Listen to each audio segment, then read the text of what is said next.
Bill O'Reilly here. Thanks for watching the No Spin News, Thursday, November 13th, 2025. Stand up for your country. I've been dealing with a lot of craziness this week. Here is my definition of craziness. When you present in a very clear, straightforward way facts to someone, and that someone doesn't care, doesn't change their position, doesn't cede anything, that's crazy. I try to stay away from that because it just sucks the living life out of you. If I know somebody is troubled, and you are if you won't accept facts, you're troubled because there's a reason. So you want to live in a false world, or you get too upset, I don't know, the whole bunch of stuff. But if I know somebody is in that category, I'm not going to deal with them. Why would I do that? It's a waste of time.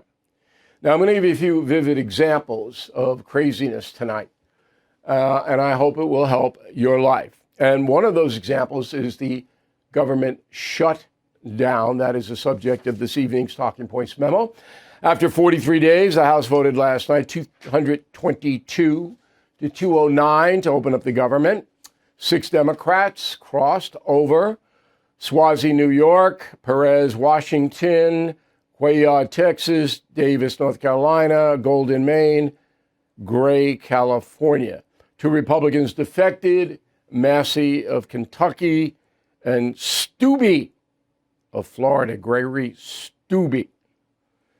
Okay, so by capitulating to the Republicans, and what do I mean by that?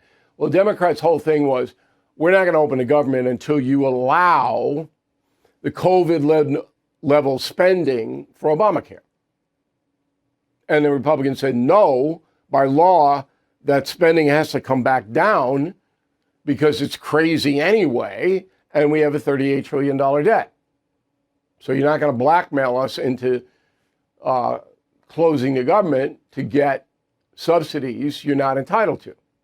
There was never a chance Republicans would cave to that. Never. And the Democrats knew it. So the government shut down.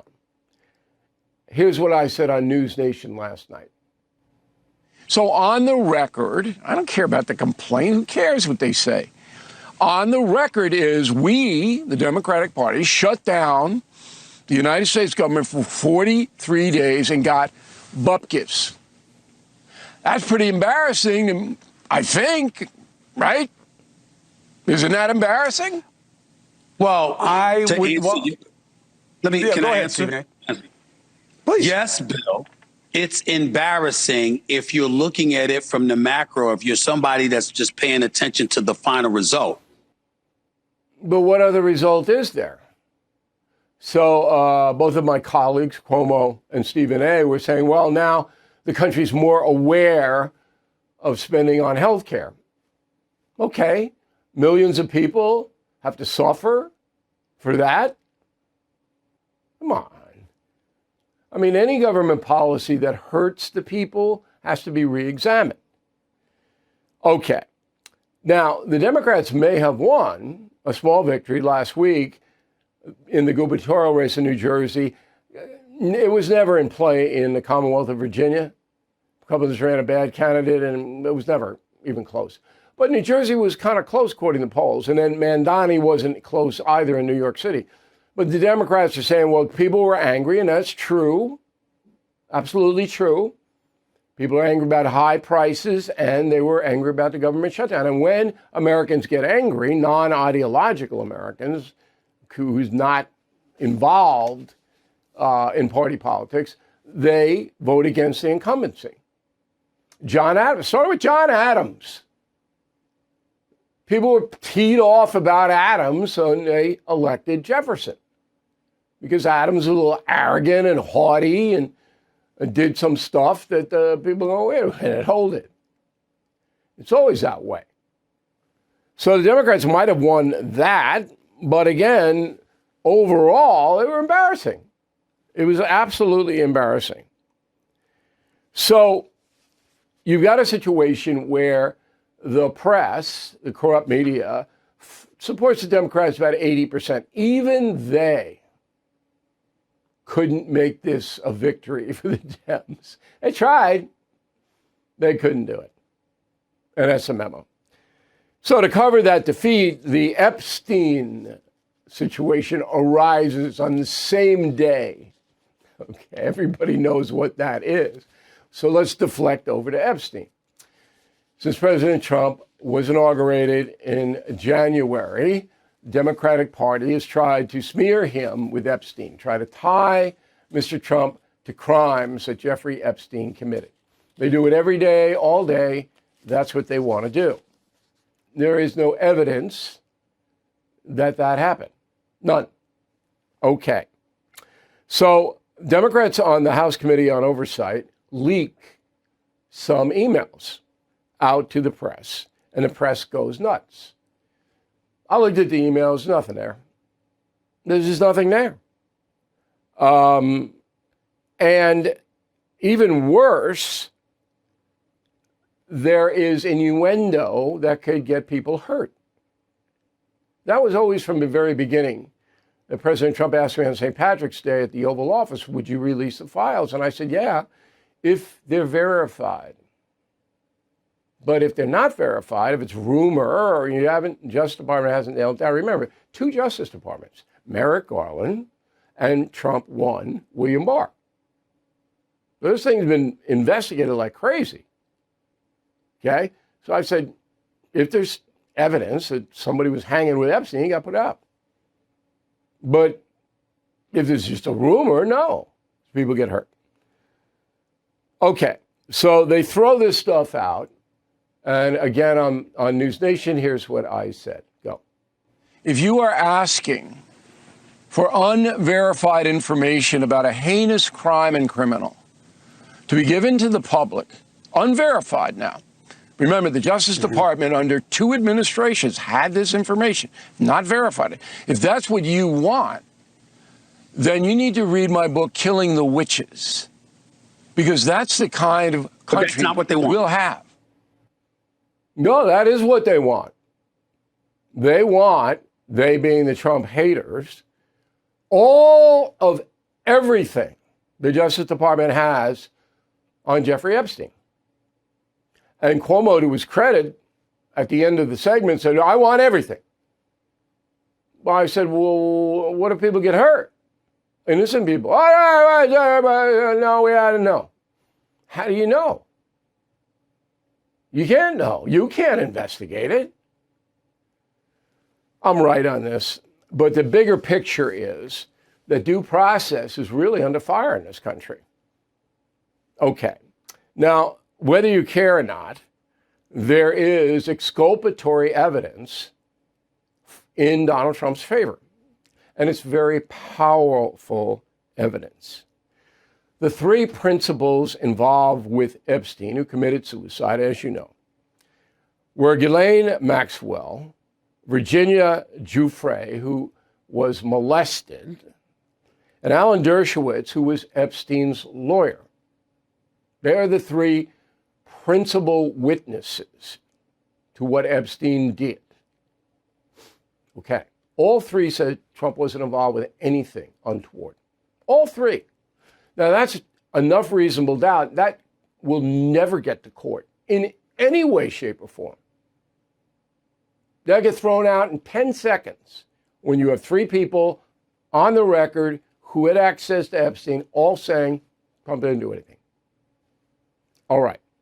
Now, Dershowitz is the most powerful witness because once Epstein was dead, then attorney-client privilege disappears. Here's what Dershowitz said yesterday.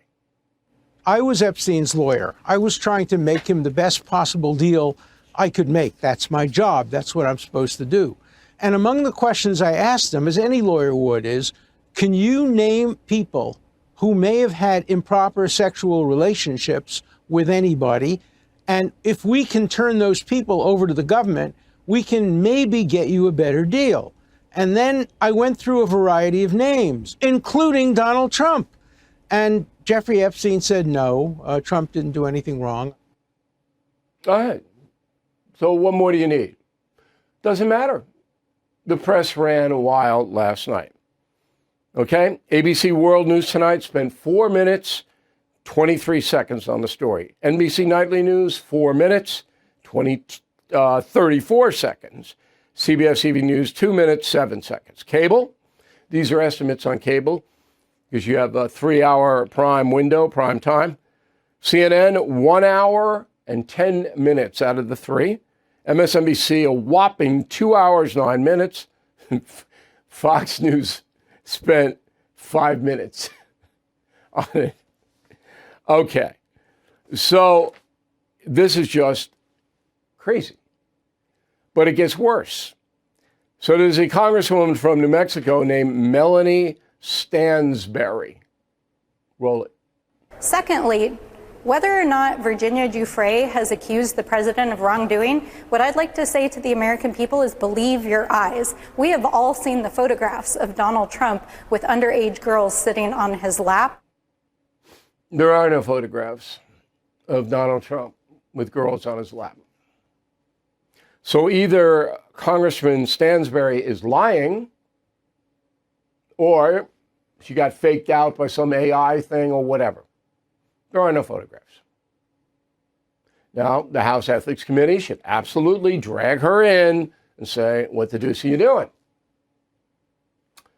Second, a guy named Rick Stengel, Trump hater.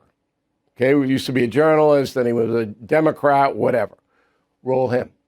I mean, the idea that he calls it a hoax, and all day long people can watch on television them leering at girls at parties and things. It's like, well, gee, it's not a hoax. So I think it has legs, and it should, and it is the sort of thing that could undermine the basis of his presidency.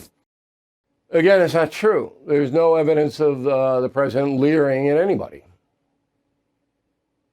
Now, you would think that the news agencies that put these people on, CNN and MSNBC, would challenge. No, because they don't care what happened.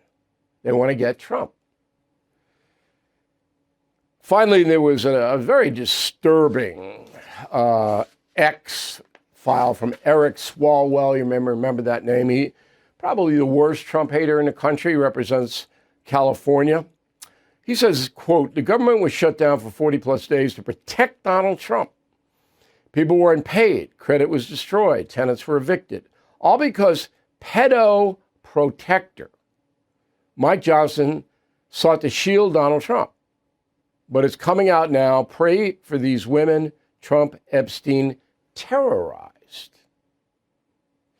Now, if I'm Donald Trump and that goes out on X, I sue Swalwell. But do I win? So herein is the complication of living in the United States of America.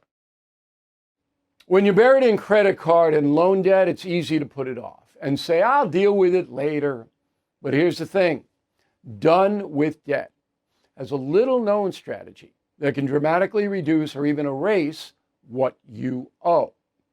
This fall, they will aggressively engage your lenders because they know rich credit card and loan companies are doing year-end accounting and cutting deals to clear debt fast, meaning you need to start with Done with Debt right now, this fall. They can help end your debt fast without bankruptcy or loans.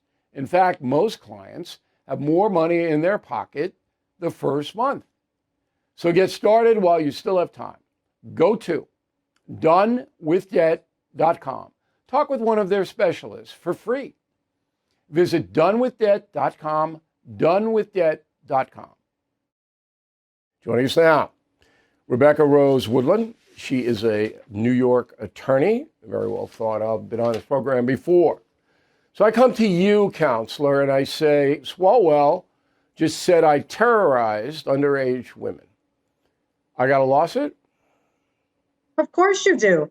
I mean, look, first we're looking at the President of the United States. So the standard for defamation, which this would be, is actual malice. It's a Supreme Court case against the New York Times, against Sullivan, where when you're a public figure, that which is published has to be proven to have been knowingly said or written in a false way or with reckless disregard for the truth.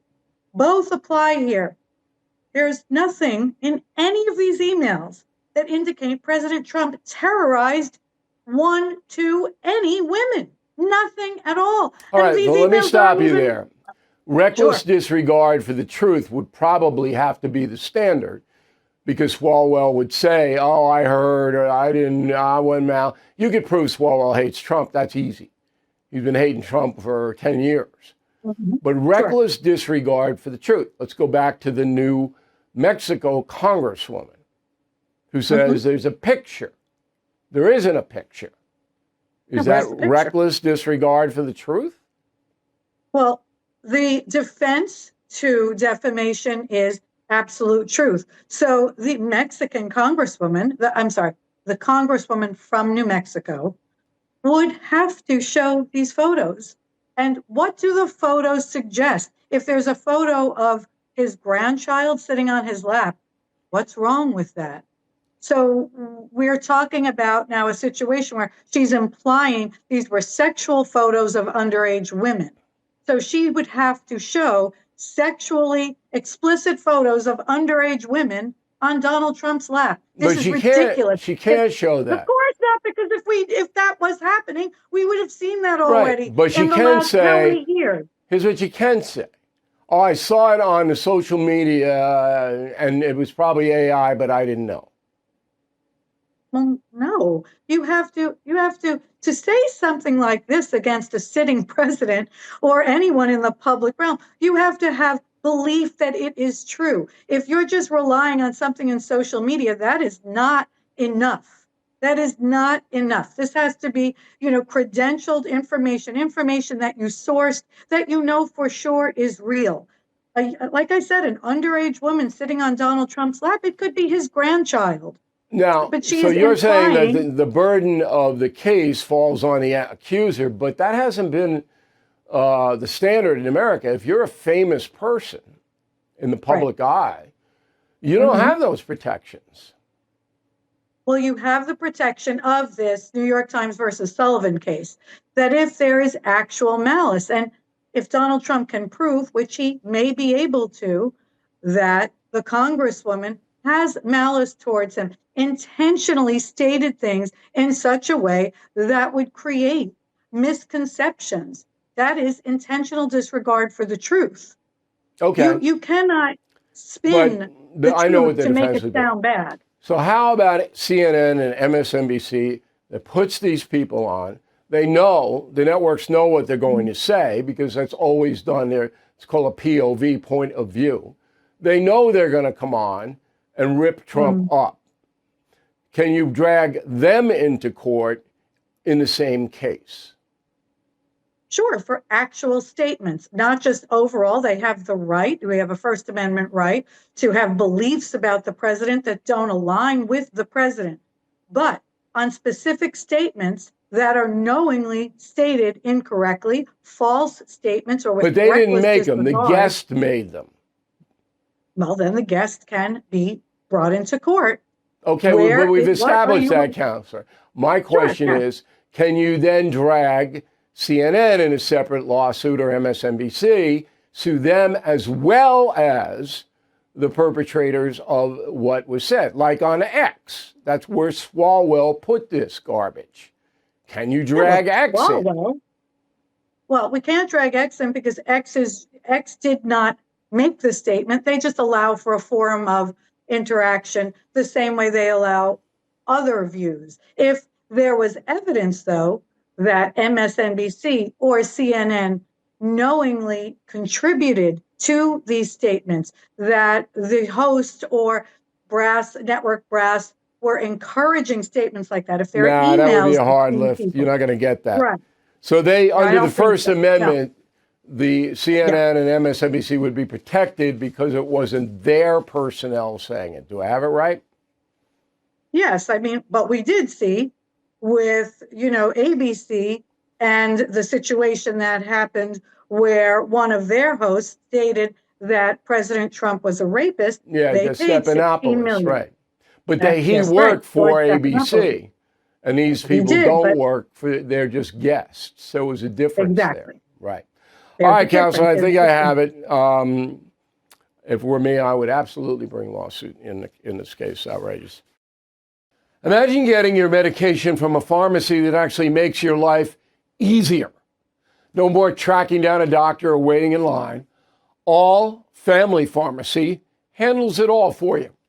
Consultations, prescriptions, fulfillment, and shipping. As we head into the holidays, fall allergies, sinus infections, cold and flu are all around us. Now's the time to stay ahead. All Family Pharmacy is by your side, helping you prepare with your meds for the entire family. From antibiotics to antivirals and ivermectin to blood pressure meds and more. Whether it's for daily use, emergencies, or trusted off-label options, they make it simple. Licensed doctors review every order for safety, and everything ships right to your door. So please visit allfamilypharmacy.com/bill. Use code BILL10 to save 10%. Again, that's allfamilypharmacy.com/bill, code BILL10. American homeowners, the FBI has been warning all of us about a type of real estate fraud called title theft. The target, your equity. With just a forged signature, ownership can be transferred out of your name, and without protection in place, you are facing an emotional and financial nightmare.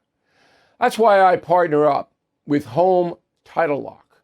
You can find out today if you are already a victim and protect yourself. Use promo code BILL at HomeTitleLock.com to get a free title history report plus a free trial of their $1 million triple lock protection. That's 24/7 monitoring, urgent alerts, and if you are a victim of fraud, they will spend up to $1 million to fix it. Don't be a victim. Protect your equity today. That's HomeTitleLock.com, promo code BILL, or use the link below. That's HomeTitleLock.com, promo code BILL. All right, here's the final thought. We had a guest on Veterans Day who lost his legs in Afghanistan, and the fund.org had helped him. But I mentioned in the process of the interview, I mentioned that the Independence Fund we didn't know what the status was. They are still in business. I think they're in North Carolina, Independence Fund, still there. So if you want to help the fund, the Independence Fund, all of that. And then we have a birthday, Sally Poling, 96 years old. Saw Miller and me at Caesar's Palace, Wildwood, Missouri. Happy birthday, Sally. Enjoy it. Update on podcasts. We got Howie Mandel, November 18th, that'll drop. Piers Morgan today, as I mentioned. Clay and Buck today. All that's on BillO'Reilly.com. Okay, thank you very much for watching and listening to the No Spin News. We have a brand new column on Sunday, and we'll see you again on Monday. Thank you for watching. To view full episodes of the No Spin News anytime, sign up to become a BillO'Reilly.com premium or concierge member today.